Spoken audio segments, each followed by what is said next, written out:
Well, hey church family, we are so excited to be back with in-person worship services with limitations. So what we want to do right now is just give you a brief video that will help you walk through the steps to going to church in person.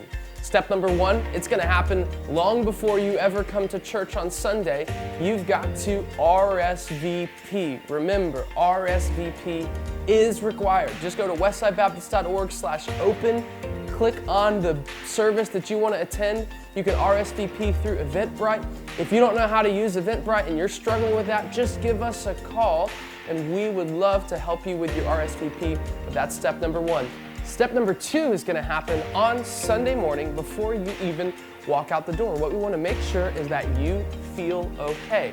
If you're feeling sick in any way, we want you to stay home. If you're feeling uneasy, maybe you feel like, well, what if I'm sick? I don't know. Well, you can always just check your temperature. Find a thermometer in your house, check your temperature. If you're not running a fever, that's a good sign. But if you're feeling well, we want you to assess your physical health before you walk out the door. That's step number two. Step number three, just before I walk out the door, I want to make sure I have two things. First of all, I want to make sure I have my Bible. We're going to be in-person worship services. We're studying God's Word, worshiping together. I want to make sure to bring this thing.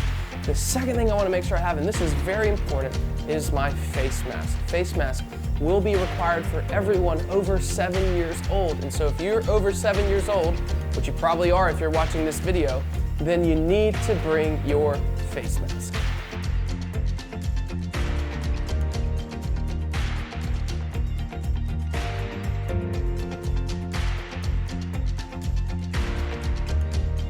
Step number four, I'm here, I've got my face mask on, got my Bible in hand, I've got my coffee because there's not going to be coffee here.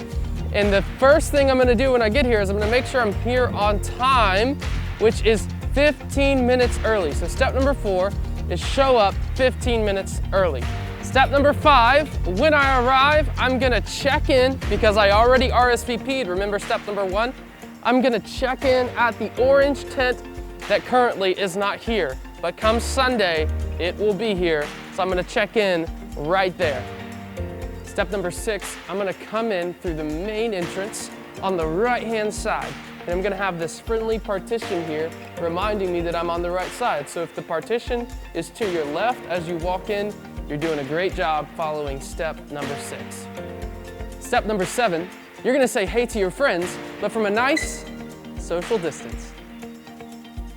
Step number eight, you're going to come into the worship center and find a seat for you and your household. Now, when we say that, we mean only you and those who live with you. So find a seating arrangement that works best for you. You'll find that our worship center is set up for different size households. So if you have two, sit in a seating arrangement of two. If you have three, sit in a seating arrangement of three, so on and so forth. Find that perfect spot for you and those with you.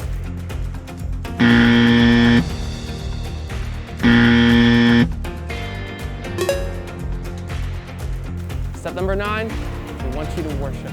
We're so glad to be back in person. Spend this time worshiping the Lord. Step number 10, if at any point in time during the service you have to use the restroom, we want to make sure you listen closely to instructions given by those on the platform because there are specific restrooms for specific services. So we don't want you going into a restroom that isn't for your service. Step number 11, the last step. Once worship is over, you're going to exit, but we want you again, listen closely in the service to where you're supposed to exit because there are specific exits for where you're sitting in the worship center. But it's been a great time in worship. It's now time to leave. We're going to exit out the doors that we're told to leave.